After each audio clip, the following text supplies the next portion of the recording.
There are barely any tourists at one of the 7 new wonders of the world at the moment.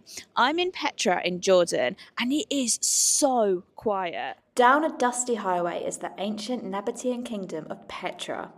It's a world wonder, but recent crises in surrounding Middle Eastern countries have caused tourists to stop visiting.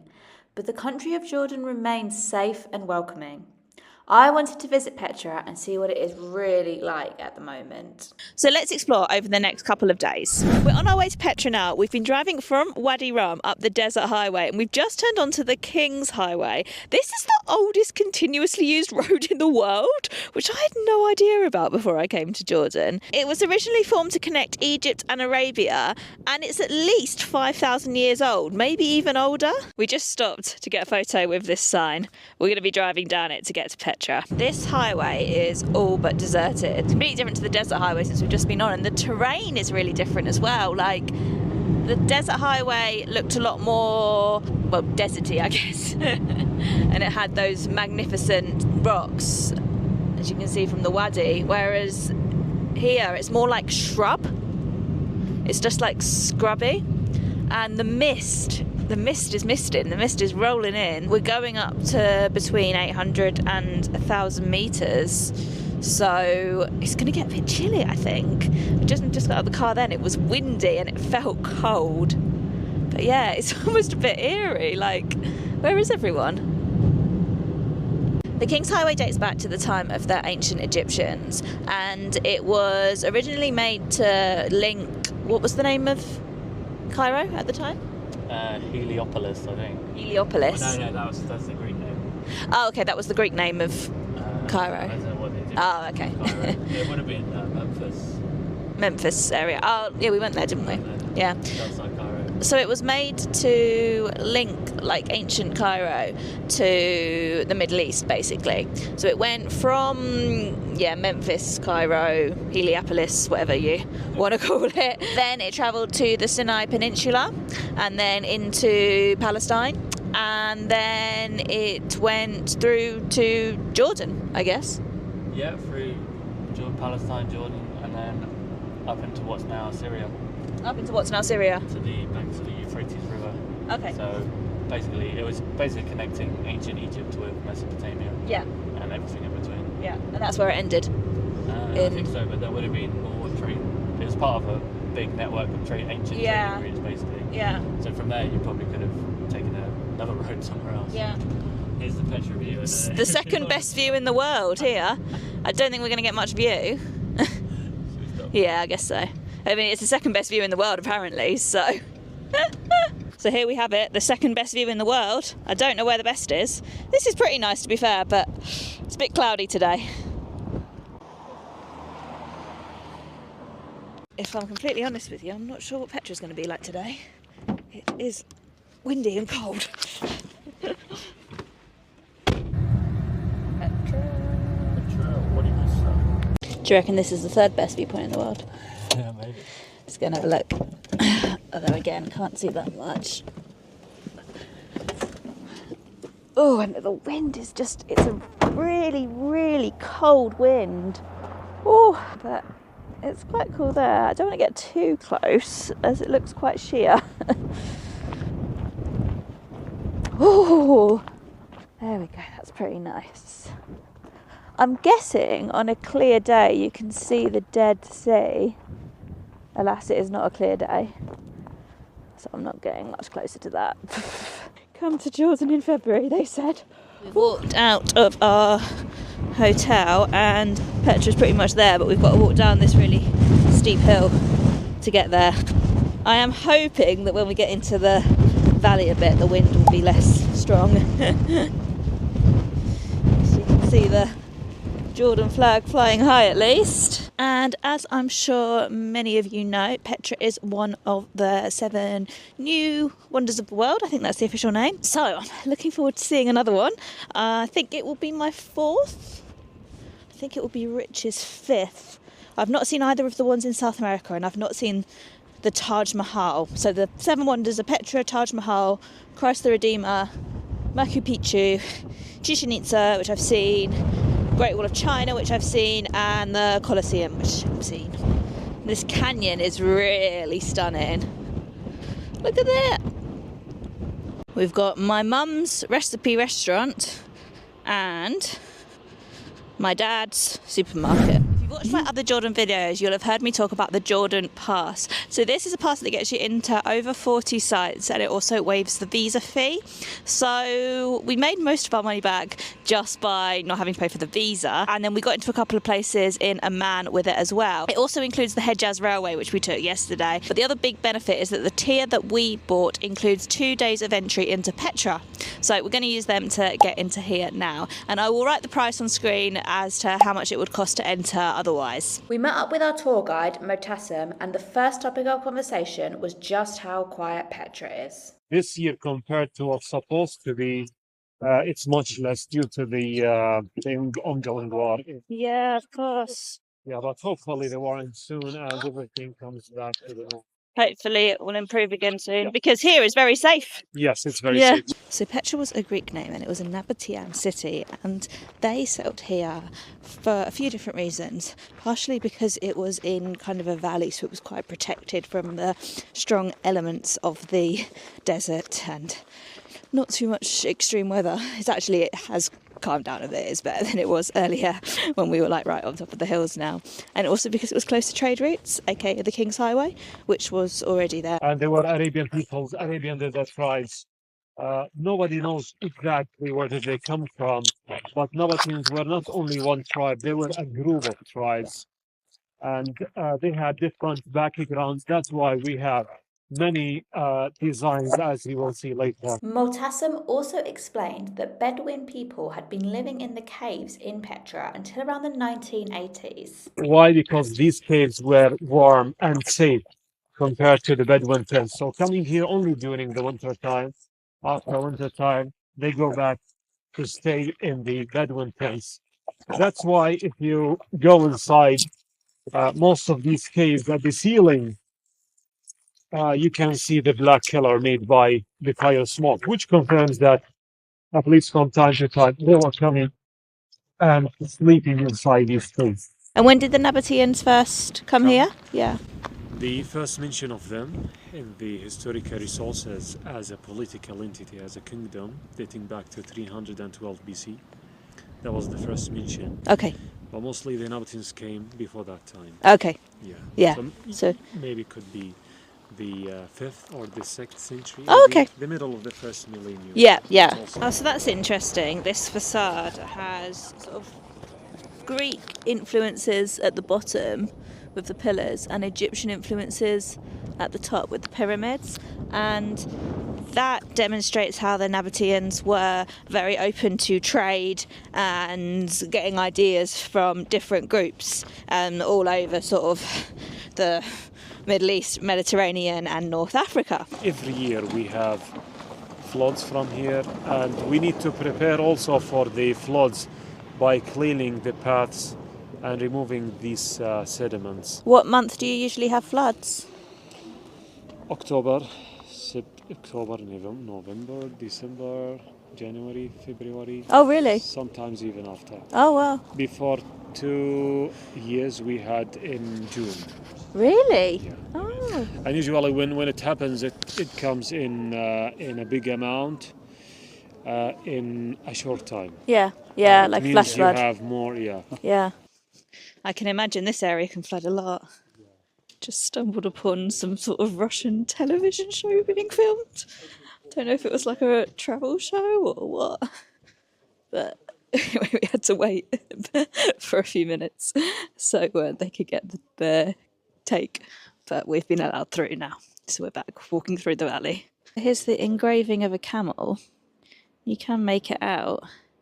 And it's been really well preserved, actually. You've got these other legs here. And then there's a man next to it here. And this also is about 2,000 years old, do you think? Yeah? Most of the engravings are. Oh, cool. One thing that's also worth knowing is that it is a 4-kilometre walk from the visitor centre to the main area you want to get to. So you can take these golf buggies, but they cost 15 dinar. I need to double check, but I think that was 15 dinar per person. I presume the guide going for free. But that seemed quite a lot to me. I mean, we're quite happy walking the 4 kilometres. We are going towards the Treasury now, which is the famous facade that you always see in Petra. But my hat is low like this because it's best to walk like and not really look for a minute and then look up and then you see it all like for the first time. So I'm not looking, I'm looking at the ground. Oh, and I can't do this either. Okay, there we go. The most beautiful. Oh, wow. Preserved Cool. facade unit. It's one piece of stone because it has been carved. 24 meters, the width 39 meters, the height. If you look to the right, you can see the marks of the chisels. But if you look to the treasure, you cannot see these marks. Why? Because after they finished, they covered it with plaster, watertight plaster, original ones. Why they needed the plaster? To hide the marks, to hide the mistakes, and to preserve it from withering and erosion, and also to make the perfect lines, perfect corners with the plaster. It's much, much better. One of the columns in the lower part has been recently repaired. It's the third one from the left. Recently in 1964 was repaired. It doesn't look as perfect as the original ones. Anyway, what's inside the treasury? We have a big room in the middle, surrounded by 3 small rooms. Underneath the treasury, we found 4 tombs. One of those tombs, we found an ancient skeleton for a man about 50 years old, must be descended from the Nabateans royal family. What do you think? So this is not the level. The level should be 5 or 6 meters down. Wow. It's 2 kilometres from the visitor centre to the Treasury, which is the money shot, the main. Don't want to say the main bit because obviously there's so much else to see, but yeah, the bit that everyone knows Petra for. And we are walking another 2 kilometres with our guide. So I believe this was a tomb. So the Romans took over in around the 1st century AD, and it's not known whether it was peaceful or whether there was any violence to cause that. The original sort of families did still stay here for a while since then, but obviously the official date isn't known. So this was built the same. The Nabatean. Everything was Nabatean. When Romans came, Yeah. they did some modification. Oh, okay, because it does look a little bit. Nabatean. Yeah. And the design was Greek Okay. at first. Yeah. Look at all these minerals. It's beautiful. There's quite a bit that you can see after the Treasury, and a lot of hiking trails also lead from here. So this was the market area, or the souk. I can't get over the scale of this place. I've been to like ancient cities before, but this is just enormous. Like, we've been walking for 3 hours now, and I feel like we've barely scratched the surface. Just the sheer scale of all of this. I could be saying it's very, very quiet at the moment. Partially to do with February, but also partially because tourism in Jordan is down. I do feel like even if you came here in the peak, you'd still find plenty of hidden spots because it is just that big a place. Once you finish the main route of Petra, there is a free shuttle that you can get on that takes you back to the visitor centre. But it does stop at this heritage centre where you can buy some souvenirs. If you want to buy some souvenirs, it's a good place with a few little shops.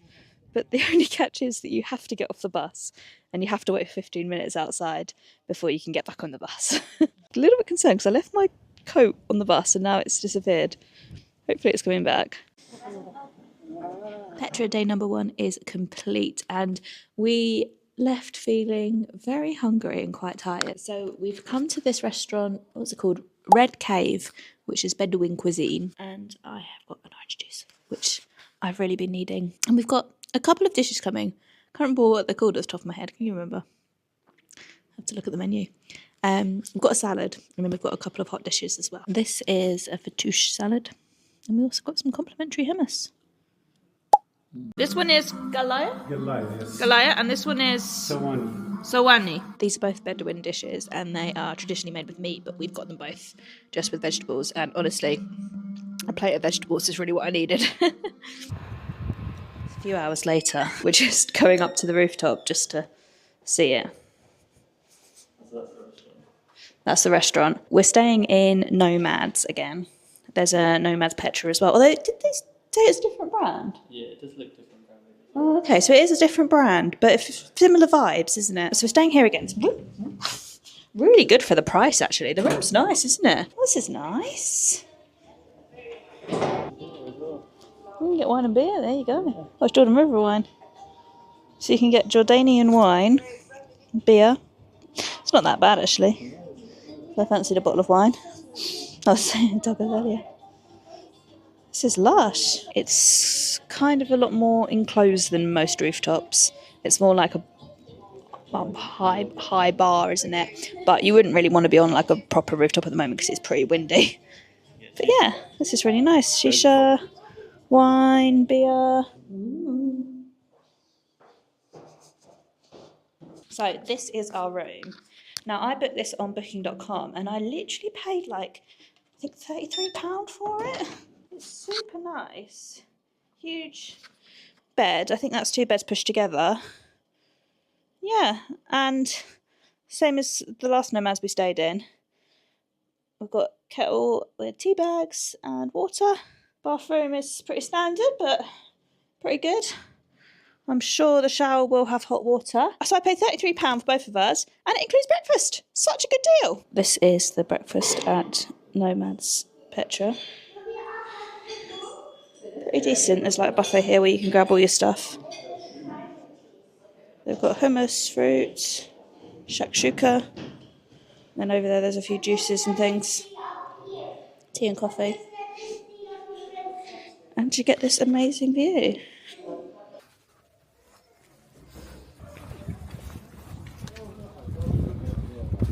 It is day number 2 exploring Petra, so going to have another little walk around today and I will share some of my Petra visiting tips. So number 1 is the gate there. That is the ticket office. You don't show your Petra pass or pay or anything like that there. No, thank you.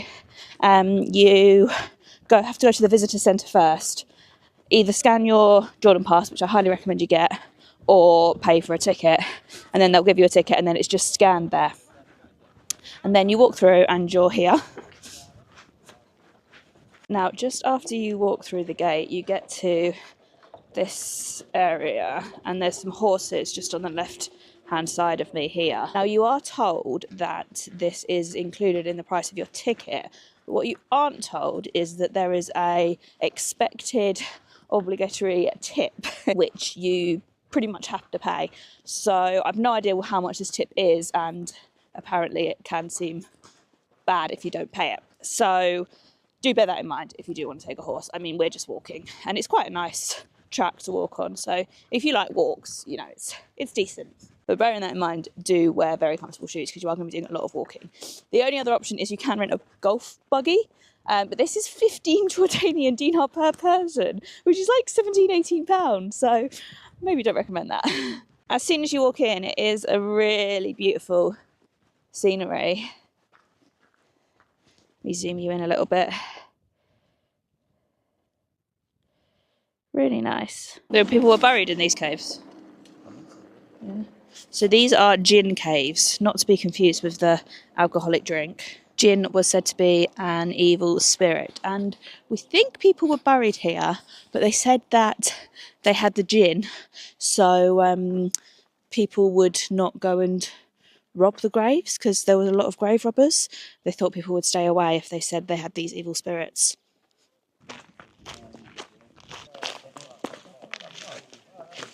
This is called the Sikh, and it's similar name origin to souk, and it just means like the gap between the two cliffs here.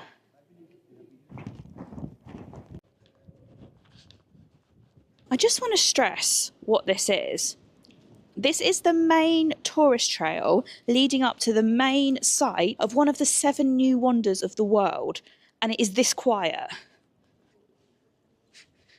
Are we coming up to the Treasury now? This is literally the place that you see all over Instagram, and there's just no one here. This is just... I can't believe it's so quiet. I'm not glad it's quiet in the slightest because it makes me really sad how much the tourism industry in Jordan is suffering. But it is just wild. Okay, so the Treasury is just up here. That is part of it there. I can hear voices, but how busy is it? How many people are there? Yesterday we were told to walk this bit with our eyes closed, so we only got to the front and then we could see it in all its glory. I thought I'd do it the other way today. There are people, but let me find a picture of what it has been like here. There's a caveman in here. Looks like we can go in. So do you think this is one of the caves people lived in? It is so much warmer in here, isn't it? You can see why people lived in them. So we're here near the theatre. Theatre's just over there. A few hiking trails do depart from this kind of area. And definitely, if it was a little bit warmer, I think the hiking would be great. But it's just, I know I keep saying it, but it's just this wind. It is cold. Like, it's biting. Let's go and have a little look at the theatre, because we didn't actually walk past it yesterday. We sort of saw it from above. These are the carts that are going to cost you 15 jod per person if you want to have a ride back on them. And another Petra tip that I would give would be to bring food with you, because food in here is quite pricey. Like just a cup of tea is 2 jod, which is like £2.50. And here we have the ancient theatre with an ancient cat.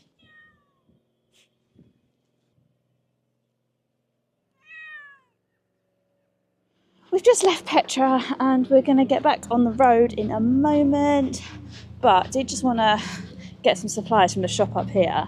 We met the loveliest man yesterday who ran the supermarket, so we thought we'd pop back in and get some road trip snacks and see if he's there. So this is the supermarket to come to when you're at Petra. It's right next to the Movenpick, and it's run by a man called Jeffro. It's called Pick and Save Market. Yeah. Petra is so quiet at the moment. Yeah, because of the war. Yeah, of course, but it's sad. 3 months I don't go there. Really? I'm a tour guide. Because not busy? It's not busy. Yeah. Is it getting any busier now? If the war ends, yeah. It will get busier. Most of the tourists are afraid to come to Jordan. Yeah. It's so safe.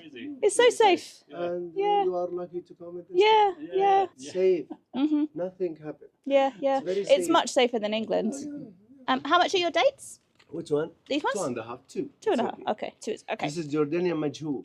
Jordanian majhul. Oh, okay. 1 kilo of date. You see with the 1 kilo? So this is different. Yeah. This is the best dates in Jordan.